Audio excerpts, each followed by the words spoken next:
साथियों,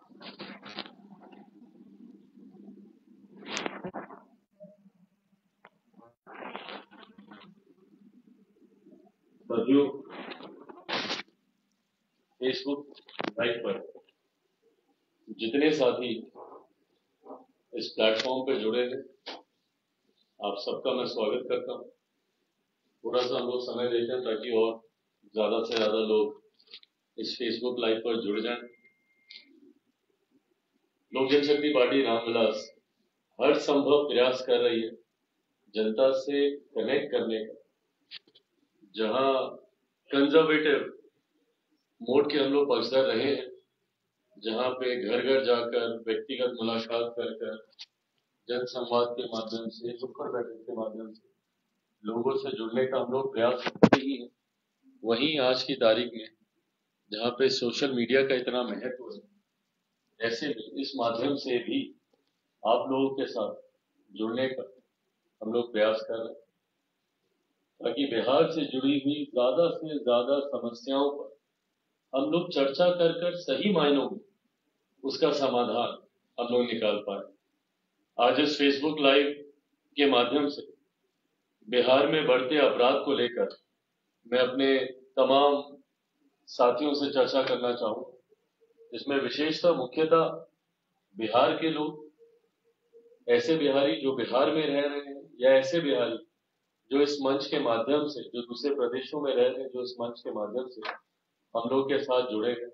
मैं चाहूंगा कि आप लोगों के कोई भी ऐसे सवाल हो, कोई भी ऐसा प्रश्न हो मौजूदा परिस्थिति को लेकर या उस समस्या के समाधान को लेकर, लोक जनशक्ति पार्टी रामविलास चिराग पासवान क्या सोच रखता है उसको लेकर अगर कोई भी आप लोगों के सवाल हो, कमेंट्स में आप प्लीज वो सवाल आप लोग पूछते रहे।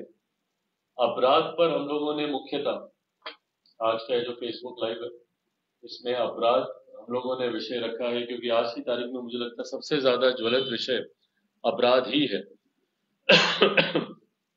जिस तरीके से आपराधिक घटनाएं बिहार में हर बीतते दिन के साथ बढ़ती जा रही है और आज की तारीख में अगर बिहार सुर्खियां बनता है तो सिर्फ और सिर्फ अपराध को लेकर हो रही, यहाँ पे हत्याओं को लेकर हो रहे, यहाँ पे बलात्कार को लेकर, अपहरण, लूटमार, डकैती, ये सारे विषय तो साथ में चल ही रहे। इन तमाम चीजों को लेकर बिहार सुर्खियां बनता है और कहीं ना कहीं बिहार और बिहारियों को शर्मसार होना पड़ता है जब देश के नेशनल चैनल्स पर, बड़े बड़े अखबारों में जब ये सुर्खियां चलती हैं कि बिहार में इतनी हत्याएं हुई या बिहार में दिन दहाड़े इसकी गोली मारकर हत्या कर दी गई या इस जिले में इतनी हत्याएं हुई हैं, या जब पटना के एसएसपी महोदय खुद इस बात को कबूल करते हैं कि पिछले एक महीने में 30 हत्याएं हुई, जो कि औसतन हर दिन एक हत्या, वो भी सिर्फ अभी पटना की अभी हम लोग बात कर रहे हैं, पटना जिला की हम लोग बात कर रहे हैं, तो सोचिए कि प्रदेश भर की कितनी भयावह होगी, ये स्थिति कितनी डरावनी होगी। ऐसे में जरूरी है इस विषय को लेकर हम लोग चर्चा करें।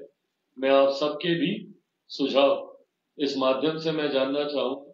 साथ ही में आप लोगों के कोई भी सवाल हो, क्योंकि लोक जनशक्ति पार्टी रामविलास और खास तौर पर बिहार फर्स्ट, बिहारी फर्स्ट ने इस विषय पर गंभीरता से अध्ययन हम लोगों ने किया है और हम लोग चाहते हैं कि बिहार में एक ऐसी परिस्थिति बने जहां पर बिहार में अपराध पूरी तरीके से नियंत्रित।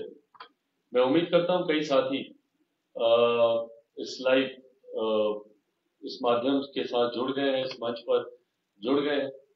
इस विषय को अब धीरे धीरे मैं और आगे बढ़ाना चाहूंगा।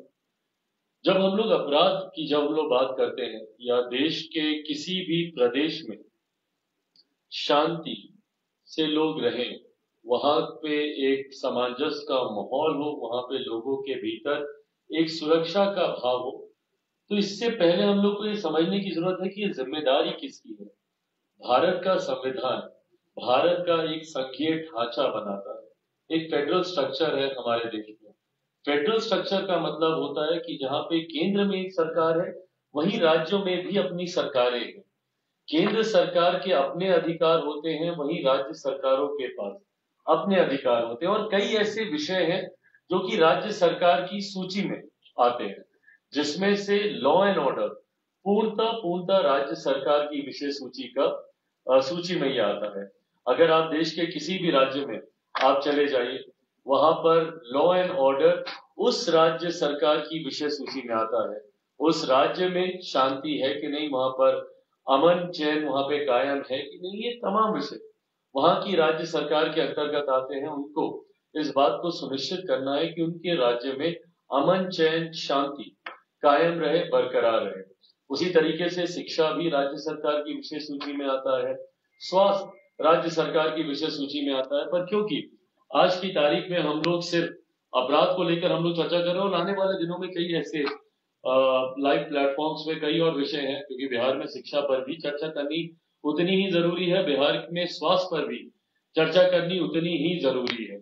इन तमाम विषयों पर एक कर आने वाले दिनों में हम लोग चर्चा करेंगे। पर आज की तारीख में जब हम लोग अपराध को लेकर चर्चा कर रहे हैं, लॉ एंड ऑर्डर कानून व्यवस्था को लेकर जब हम लोग चर्चा कर रहे हैं, जहां इस बात को मैंने आप लोगों को समझाया कि भारत के संघीय ढांचे में पूरी तरीके से राज्य सरकार के अंतर्गत आता है, तो ऐसे में बिहार में अमन चैन कायम रहे, ये जिम्मेदारी पूरी तरीके से मौजूदा बिहार सरकार की है। बिहार में आज की तारीख में महागठबंधन की सरकार है, जिसमें कई दलों के समर्थन से ये सरकार चल रही है, जिस सरकार का नेतृत्व हमारे मुख्यमंत्री नीतीश कुमार जी कर रहे हैं। अब ये जिम्मेदारी जहां एक तरफ राज्य सरकार की है, तो यकीनन उस सरकार के जो गृह मंत्री होते हैं, उनकी जिम्मेदारी बनती है कि अपने विभाग के माध्यम से सुनिश्चित करें कि उनके राज्य में कानून व्यवस्था सुनिश्चित तौर पे चले और लोगों को कम से कम एक सुरक्षा का भाव मिले, किसी को कम से कम जान माल को लेकर किसी तरीके की कठिनाइयों का सामना ना करना पड़े। अब हमारे प्रदेश की परिस्थिति देखिए, हमारे प्रदेश के जो मुख्यमंत्री हैं, संजोग से वही हमारे प्रदेश के गृह मंत्री भी हैं। उन्होंने ये गृह विभाग, गृह मंत्रालय मुख्यमंत्री नीतीश कुमार जी ने अपने पास ही रखा। तो जहां वो हमारे प्रदेश के मुख्यमंत्री हैं, वहीं वो हमारे प्रदेश के गृह मंत्री भी। इसीलिए कई बार जब मैं उनसे सवाल करता हूं, तो लोग बोलते हैं कि भैया हर सवाल आप मुख्यमंत्री से क्यों करते हैं, हर विषय पर आप मुख्यमंत्री पर टिप्पणी करते हैं। पर क्योंकि अपराध से जुड़ा हुआ विषय ये विभाग मेरे मुख्यमंत्री के पास ही, इसलिए कोई भी आपराधिक घटनाएं मेरे प्रदेश में होती है, अगर कोई भी हत्या, अपहरण, लूटमार, डकैती, बलात्कार, कोई भी ऐसी घटना होती है, तो ये सवाल मेरे मुख्यमंत्री नीतीश कुमार जी से ही बनता है, क्योंकि मेरे प्रदेश के मुख्यमंत्री होने के साथ साथ मेरे प्रदेश के गृह मंत्री भी मुख्यमंत्री नीतीश कुमार जी ही हैं।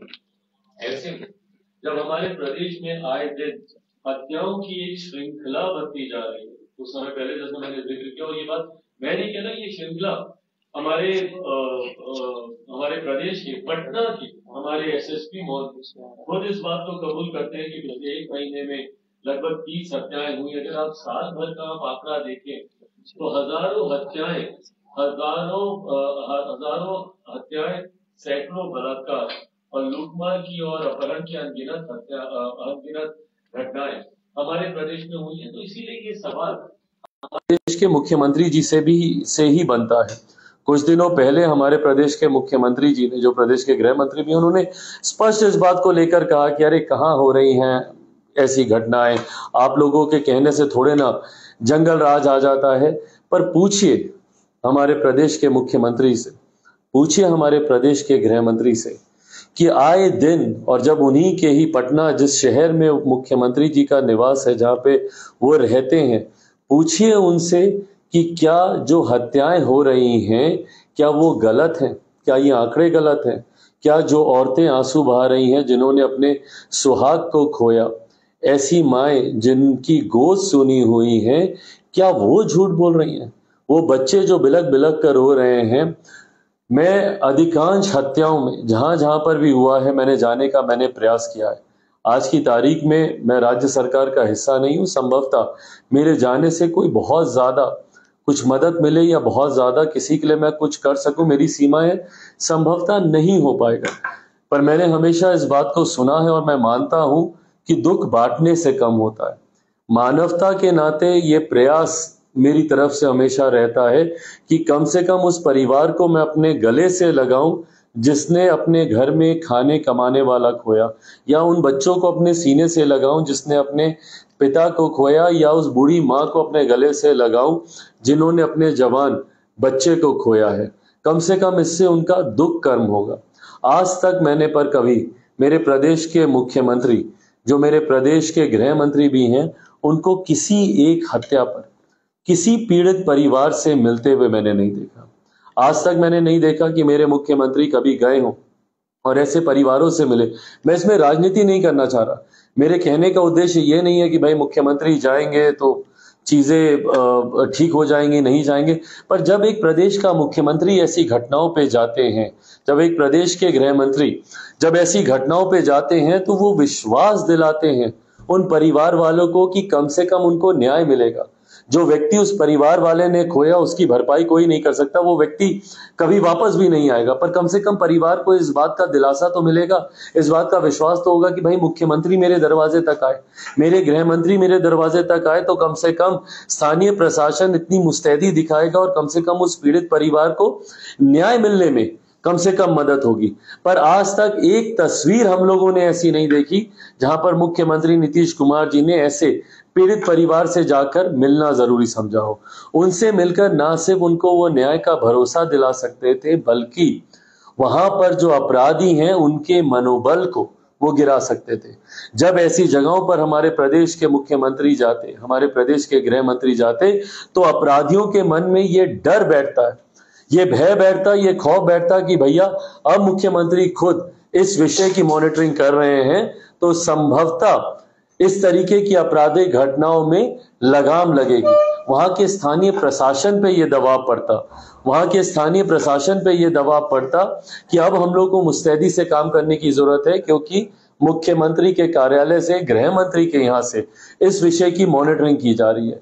पर यह सुरक्षा का भाव तक देना हमारे प्रदेश के मुख्यमंत्री जरूरी नहीं समझते, और यही कारण है कि अपराधियों के मन में डर, भय का माहौल नहीं बैठता है। जब तक किसी में कानून का डर नहीं बैठेगा तो अपराधी किस तरीके से आपराधिक घटनाओं को कम करेगा। जब तक उसको इस बात का डर ही नहीं होगा कि भैया आज मैं अपराध कर रहा हूं, कल को मेरी गिरफ्तारी होगी, परसों मुझे सजा होगी। आज तक बता दीजिए, मैं लंबे आंकड़ों में नहीं जाता कि 10 साल पहले क्या था, 5 साल पहले क्या था, पिछले 1 साल में ही बता दीजिए, अनगिनत आपराधिक घटनाएं घटी हैं। कितने लोगों को सजा मिली। अगर किसी इक्का दुक्का किसी को पकड़ भी लिया जाता है तो महीने 2 महीने के भीतर जानकारी के अभाव में, तथ्यों के अभाव में उसको छोड़ दिया जाता है। तो ऐसे में कैसे किसी पीड़ित परिवार को न्याय मिलेगा? जब तक अपराधी को सजा नहीं मिलेगी, जब तक अपराधी को सजा नहीं मिलेगी, तो ना सिर्फ पीड़ित परिवार को न्याय नहीं मिलेगा, बल्कि अपराधियों के मन में भी इस बात को लेकर डर नहीं बैठेगा। बिहार फर्स्ट, बिहारी फर्स्ट में हम लोगों ने प्रमुखता से इन तमाम विषयों का हम लोगों ने जिक्र किया। मेरे जितने साथी जो बिहार में रहते हैं, कहीं ना कहीं आप लोगों ने अनुभव किया होगा, 100 नंबर तक कई इलाकों में काम नहीं करता है। आप लोग अगर 100 नंबर डायल करेंगे, कल को भगवान ना करे पर आपके घर में, परिवार में अगर कोई घटना घट जाए, कोई विपरीत परिस्थिति आ जाए, तो ऐसे में आप लोग 100 नंबर आप लोग डायल करते रहिएगा। या तो वो नंबर आउट ऑफ सर्विस होगा, या वो नंबर लगेगा ही नहीं, और अगर कभी लग गया तो वो नंबर पे कोई फोन उठाएगा नहीं। ये परिस्थिति बिहार की बन गई है। तो अगर ऐसी परिस्थिति में कल को मान लीजिए अगर किसी के घर कोई आपराधिक घटना घटी, चोर, लुटेरे, डकैत वहां पर घुस गए, या आपकी बच्ची के साथ कोई दुष्कर्म वहां पर कर रहा है, तो आप कैसे प्रशासन को कांटेक्ट कीजिएगा? भाई हर किसी के पास संभव नहीं है ना कि थाना अध्यक्ष का मोबाइल नंबर हर किसी के पास हो, या एसपी साहब का मोबाइल नंबर हर किसी के पास हो। बचपन से हम लोग को यही सिखाया जाता है ना कि 100 नंबर पे डायल करो, कुछ भी हो। आप 100 नंबर आप घुमाते रहिए, 100 नंबर आप लगाते रहिए, 100 नंबर पर कोई फोन उठाने वाला नहीं।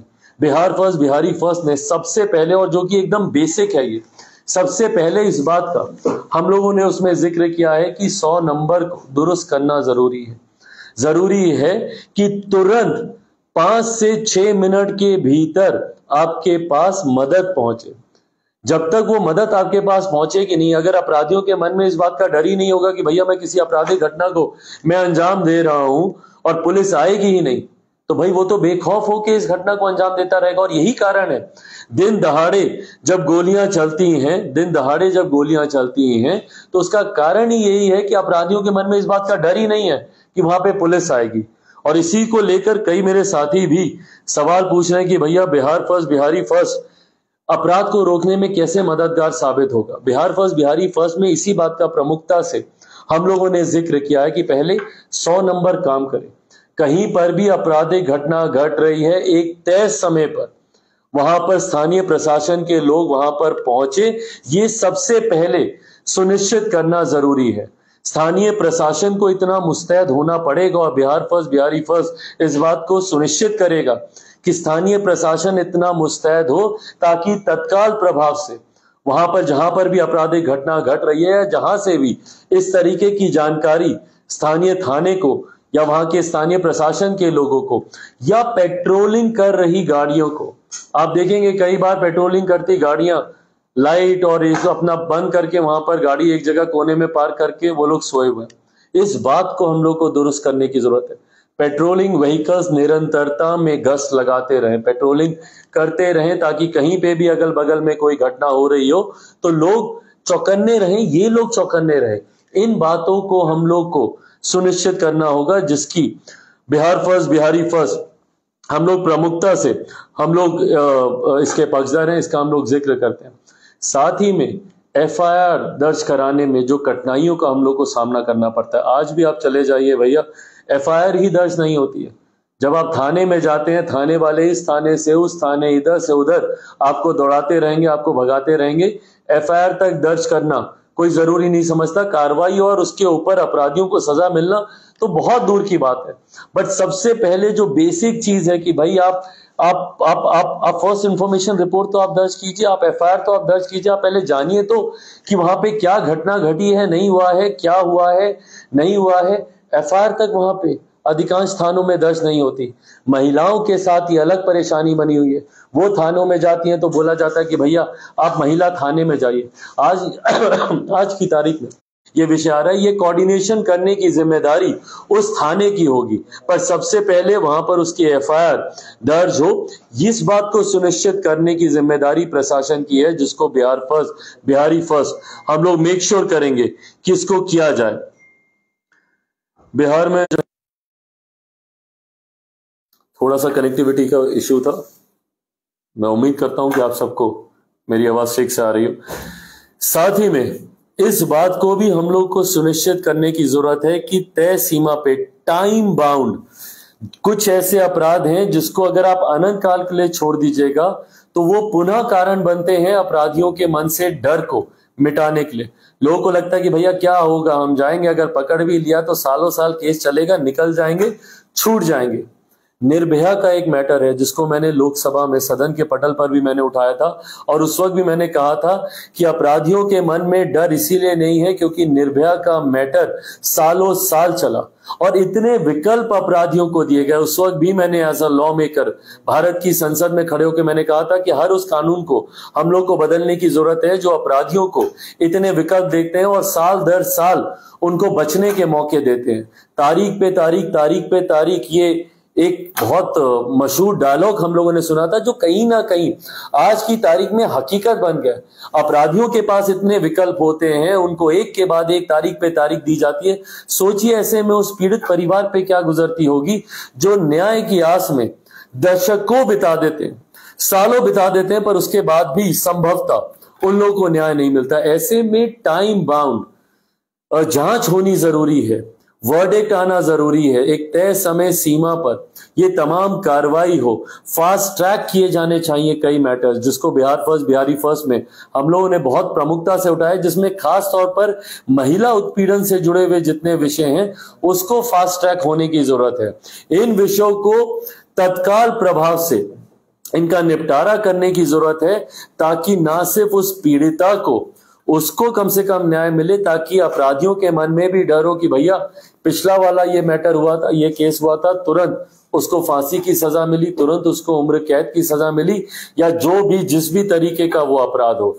घृणित से घृणित अपराध हमारे प्रदेश में होते हैं, पर उसके बावजूद अपराधी खुलेआम घूमते हैं, खुलेआम अपराधी को तो शर्मसार होना बहुत दूर की बात है, वो उस पीड़िता को शर्मसार करते हैं। उसके घर वाले अपने गांव घर को छोड़ के जाने के लिए मजबूर होते हैं, जबकि शर्म उस अपराधी को आनी चाहिए। हाल फिलहाल के दिनों में शायद ही बिहार का कोई ऐसा जिला रहा होगा जहां पे आपराधिक घटनाओं को लेकर मैं वहां पे नहीं गया।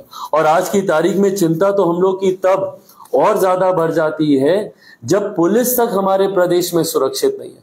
सोचिए, जिस प्रदेश में पुलिस सुरक्षित नहीं है वहां पे प्रदेशवासी कैसे सुरक्षित रहेंगे, ये अपने में एक बहुत बड़ा प्रश्न चिन्ह है। हमारे सुरक्षा कर्मी जिनके ऊपर ये जिम्मेदारी है, प्रशासन के लोग जिनके ऊपर जिम्मेदारी है हम लोग को सुरक्षित रखने की, सबसे पहले उनको एक सेंस ऑफ सिक्योरिटी मिलना चाहिए। सबसे पहले उन लोगों को तमाम तरीके की वो सुख सुविधाएं मिलनी चाहिए। आज की तारीख में छोटी छोटी चीजें हैं, पर सोचिए किस तरीके के उनको शस्त्र मिलते हैं। ऐसी ऐसी राइफल्स मिलती हैं जो कि संभवतः समय आने पर काम तक नहीं करती होंगी। कितनी बार इन चीजों की समीक्षा की जाती है। हमारे पुलिस कर्मियों की फिटनेस की कितनी बार समीक्षा की जाती है कि कल को कोई अपराधी आए और वो भाग रहा हो तो दौड़ के उसको चेस कर ये पुलिसकर्मी पकड़ लें। इन तमाम चीजों पर हम लोग को काम करने की जरूरत है। पुलिस कर्मियों की फिटनेस को लेकर हम लोग को चिंता करने की जरूरत है। उनको मिल रहे उपकरणों को लेकर क्या वो उतने सुरक्षित हैं। उन लोग की बुलेट प्रूफ जैकेट्स की बात हो या आधुनिक उपकरणों की बात हो, उनके जो उनको गन्स मिलती हैं, राइफल्स मिलती हैं, वो state of the art technology से लेस है कि नहीं, वो मॉडर्न है कि नहीं। इन तमाम चीजों पर हम लोग को अध्ययन करने की जरूरत है। इन तमाम चीजों पर सरकार को इन्वेस्ट करने की जरूरत है। सरकार को जरूरी है कि अपने राजस्व का एक बड़ा हिस्सा अपने प्रदेशवासियों की सुरक्षा के लिए खर्च किया जा सके।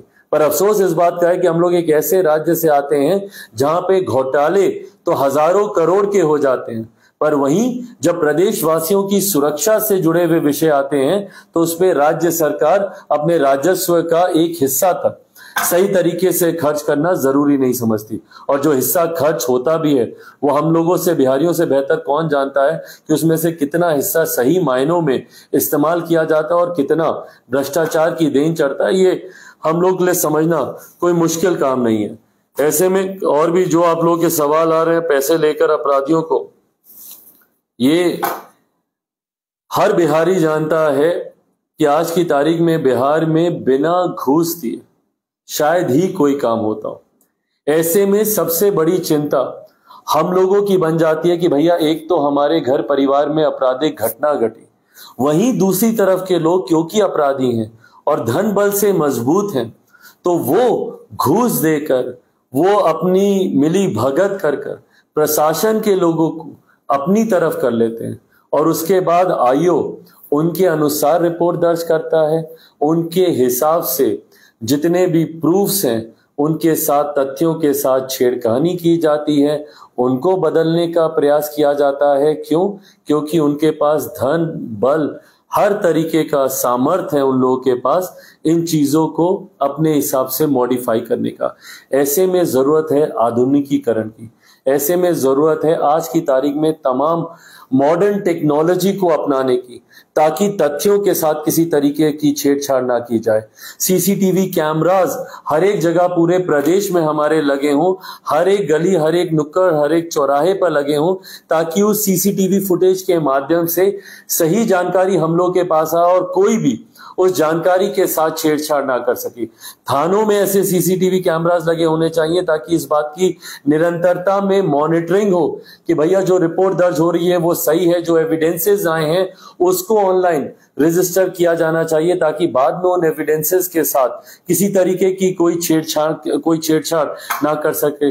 फॉरेंसिक लैब्स यहां पर बैठाए जाने की जरूरत है ताकि जितने भी एविडेंसेस आए हैं उनके फिंगरप्रिंट्स हो या उनकी फर्दर फॉरेंसिक उसकी जांच करवाने की जरूरत हो।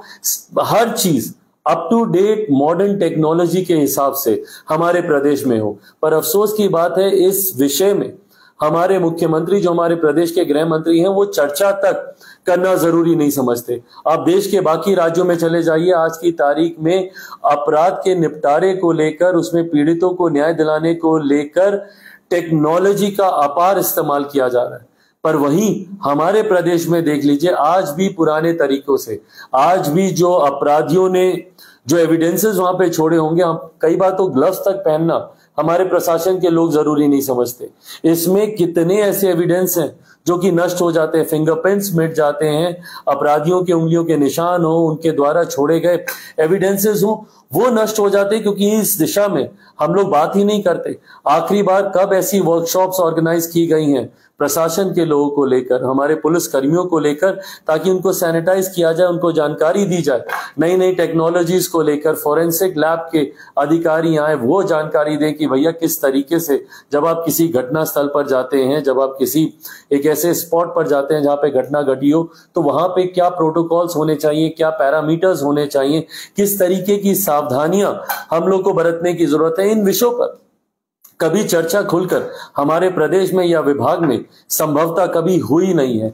इन तमाम चीजों को बढ़ाने की बात बिहार फर्स्ट, बिहारी फर्स्ट करता है, और इसीलिए मैं आग्रह करता हूं कि आप सब भी सामने आए और जो बिहार फर्स्ट, बिहारी फर्स्ट की जो सोच है अपराध को नियंत्रित करने को लेकर हर दिशा में multi directional approach Bihar first, Bihari first आजमाना चाहता है, जहां पे पुलिस को सैनिटाइज करने की बात हो, टेक्नोलॉजी के इस्तेमाल करने की बात हो, कानून को मजबूती से लागू करने की बात हो। जब तक कानून मजबूती से लागू नहीं होगा, आज की तारीख में शराबबंदी का कानून बना हुआ है, और हमारे कुछ साथियों ने यह सवाल भी पूछा है कि भाई दारू बंद करने को लेकर, शराबबंदी एक ऐसा कानून जिसका तमाम पार्टियों ने और हम सब ने बढ़ चढ़कर उसका समर्थन किया, पर आज जिस तरीके से शराबबंदी की आड़ में अपराध को और ज्यादा बढ़ाने का काम किया जा रहा है, तस्करों को बढ़ावा दे दिया गया है। तस्करी जिस तरीके से हमारे प्रदेश में बढ़ती जा रही है, आप जाइए सीमावर्ती इलाकों में किस तरीके से आयात हो रहा है दूसरे प्रदेशों से हमारे प्रदेश में अवैध शराब का, जहरीली शराब के उद्योग बिहार के प्रखंड तो भूल जाइए, पंचायतों में खुलने लग गए। छोटे छोटे पंचायतों में आप चले जाइए, वहां पर उद्योग खुलने लग गए हैं, वहां पर धंधे शुरू हो गए अवैध शराब के निर्माण को लेकर, और उसी में जहरीली शराब बनती है और लोग वहां पर पीकर उनकी हत्याएं हो जाती हैं। और ऐसे में पूरे प्रशासन को आपने झोंक दिया भैया, कभी ड्रोन के माध्यम से, कभी ढूंढने के माध्यम से, पूरी पुलिस सिर्फ इसी में लगी हुई है कि भाई आप शराब ढूंढेंगे। पुलिस से आप शराबबंदी को अपने कानून को धरातल पर उतारने में आपने पूरी पुलिस को लगा दिया है, तो वो पुलिस कैसे काम करेगी हत्यारों को ढूंढने में या बलात्कारियों को ढूंढने में। ऐसे में जब कोई कानून बनाया जाता है तो जरूरी है उस पर पूरी रिसर्च हो। मुख्यमंत्री नीतीश कुमार जी को एक दिन में यह ज्ञान प्राप्ति हुई और वो शराबबंदी का कानून ले आए, जबकि उससे कुछ दिन पहले तक बिहार के गांव गांव में शराब के ठेके खुलवाने का काम मुख्यमंत्री नीतीश कुमार जी के द्वारा ही किया जा रहा था। आज अगर बिहार के गांव गांव में अगर शराब के ठेके खुले हैं तो किसकी देन है भैया? ये मुख्यमंत्री नीतीश कुमार जी की देन है। 2014-15 तक लाइसेंसेस निकालते ये नहीं थक रहे थे, ठेके निकालते ये नहीं थक रहे थे ताकि बिहार के गांव गांव में शराब की दुकानें खुले। और उसके बाद यकायक इनको ज्ञान प्राप्ति हुई कि भैया जो शराब पीता है वो महापापी है। चलिए, हमने भी माना भाई कि वो महापापी है, पर उसके लिए आप कोई ठोस नियम कायदा कानून बनाएंगे कि नहीं? एकदम जल्दबाजी में लाया गया ये कानून। आपने एक बार भी सोचा कि भैया जो अल्कोहलिक होते हैं, जिनको शराब की लत होती है, उनके लिए आपने कितने रिहैब सेंटर्स बनाए? कहां पे जाएंगे भैया वो अपना इलाज कराने, ताकि वो अपना इलाज कराएं और वो शराब की लत से अपने आप को मुक्त करा सके। जो लोग अपने आप को शराब की लत से मुक्त नहीं करा पाए, वो जहरीली शराब तक पीने के लिए मजबूर हैं, क्योंकि वो आदी है, वो अल्कोहलिक है, उनको शराब की लत है। और यही कारण है कि भैया जहरीली शराब से मरने वाले लोगों के आंकड़े इतने बढ़ते जा रहे हैं। और यही कारण है कि एक पैरेलल इकोनॉमी खड़ी हो गई है भैया। कौन कहता है कि बिहार में शराबबंदी चल रही है? आज की तारीख में, और कमेंट्स में प्लीज मुझे बताइए कि अगर मैं झूठ बोल रहा हूं, क्या आज की तारीख में बिहार में होम डिलीवरी हो रही है कि नहीं हो रही है जहरीली शराब की, अवैध शराब की? घर घर तक शराब की बोतलें आज की तारीख में पहुंचाई जा रही है, और ये हर एक बिहारी को पता है, संभवतः 13 करोड़ बिहारी को, बच्चे तक को पता है। जहां पे ऐसी हत्याओं पे मैं जाता हूं, एक छोटे छोटे बच्चे बताते हैं कि भैया फलाना मकान के पीछे वहां पे अवैध शराब के निर्माण का धंधा चल रहा है। बच्चों तक को पता है, पर मुख्यमंत्री नीतीश कुमार जी को नहीं पता। और इन्होंने पूरी पुलिस को इसमें लगा रखा है, पूरे डिपार्टमेंट को इसमें लगा रखा है, और उन्हीं लोगों की सांठगांठ आज की तारीख में। आप बिहार की जेल में मुझे बता दीजिए कौन लोग बंद हैं शराबबंदी को लेकर? सिर्फ बिहार के गरीब वंचित वर्ग से आने वाले लोग शराबबंदी धाराओं को तोड़ने के तहत वो लोग जेल में बंद हैं। कोई एक गिरोह मुझे बता दीजिए जो इसके तहत बंद हो। कोई एक बड़ा ऐसा गैंग बता दीजिए जो शराबबंदी धाराओं के उल्लंघन को लेकर बिहार की जेल में बंद हो। जितने उद्योग लगाने वाले लोग हैं, जितने ऐसे गिरोह हैं जो ऐसे धंधे को चला रहे हैं, जो जहरीली शराब का आयात करा रहे हैं ऐसे तस्कर, वो सब खुलेआम घूम रहे हैं और आज की भी तारीख में खुलेआम तस्करी कर रहे हैं, खुलेआम अवैध शराब का निर्माण के धंधे से जुड़े हुए हैं। और बिहार की जेलों में कौन लोग बंद हैं? ऐसे लोग जो कि गरीब वंचित वर्ग से आते हैं, जिनके पास संभवतः बेल कराने तक के पैसे नहीं है, या ऐसे लोग जिनका पीढ़ी दर पीढ़ी पेशा रहा है। पासी समाज के लोगों को इन्होंने शराबबंदी की धारा में, सोचिए भाई, जो भी पढ़ा लिखा व्यक्ति है वो इस बात को जानता है कि आज की तारीख ताड़ी एक प्राकृतिक पदार्थ है, नेचुरल जूस जैसे होता है वो है। ताड़ी बेचने के आरोप में पासी समाज के लोगों को इन्होंने शराबबंदी की धाराएं लगाकर उनको बिहार की जेलों में बंद किया हुआ है। पर वहीं जितने ऐसे उद्योग धंधे वाले लोग हैं वो खुलेआम घूम रहे हैं। तो ये दिखाता है कि भैया संरक्षण प्राप्त है, और इस बात को मैं खुले तौर पर मैं बोल रहा हूं कि भाई संरक्षण प्राप्त है ऐसे गिरोह को जो जहरीली शराब या अवैध शराब के निर्माण से जुड़े हुए हैं। संरक्षण प्राप्त है ऐसे तस्करों को जो अवैध शराब का निर्यात कराते हैं सीमावर्ती इलाकों से, और संरक्षण प्राप्त है कई ऐसे अपराधियों को जो अपने अपने इलाकों में आपराधिक घटनाओं को निरंतरता में अंजाम देते रहते हैं। वहां की स्थानीय पुलिस आंख मूंदी बैठी रहती है, उसको उनकी नाक के नीचे आपराधिक घटनाओं को अंजाम दिया जाता है, पर स्थानीय प्रशासन आंख मूंद कर बैठा रहता है क्योंकि इन्हीं लोगों का संरक्षण प्राप्त है। ऐसे में जरूरी है, और इसमें अब मैं अंत में आप सबसे आग्रह करूंगा, अगर हम लोग को बिहार को एक सुरक्षित प्रदेश बनाना है, बिहार को आगे लेकर जाना है, आज क्यों नहीं बिहार में कोई निवेशक आता है? किसी भी निवेशक को निवेश करने के लिए सबसे पहले भैया एक सेंस ऑफ सिक्योरिटी चाहिए कि कम से कम मैं जितना निवेश मैं कर रहा हूं, कम से कम मेरा निवेश तो सुरक्षित रहे। एक सेंस ऑफ सिक्योरिटी जो प्रदेश नहीं दे पाए, वहां पे क्यों निवेशक आएंगे? आप बगल के राज्य में चले जाइए, उत्तर प्रदेश में देखिए, देश भर से क्या दुनिया भर से निवेशक वहां पे जा रहे हैं इन्वेस्ट करने के लिए। क्यों बिहार क्यों नहीं आता? क्योंकि बिहार में उनको अपने निवेश को लेकर सिक्योरिटी नहीं है। उनको अपने जान को, माल तो छोड़ दीजिए, जान को लेकर उनको सिक्योरिटी नहीं है कि भैया हम पैसा लगाने के लिए लेकर जाएंगे, कल को हम ही को बंदी बना लिया या हमारी हत्या कर दी गई।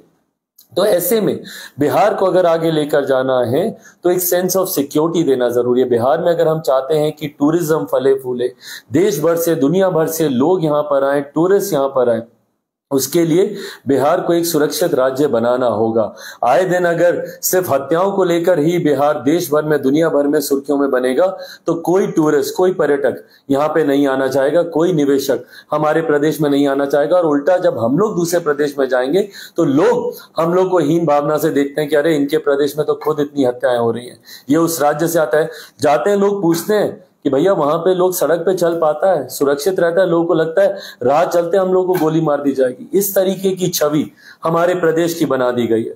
और ऐसे में जब मैं सवाल पूछता हूं मुख्यमंत्री से तो पूछा जाता है कि भाई मैं उनसे क्यों सवाल पूछ रहा हूं?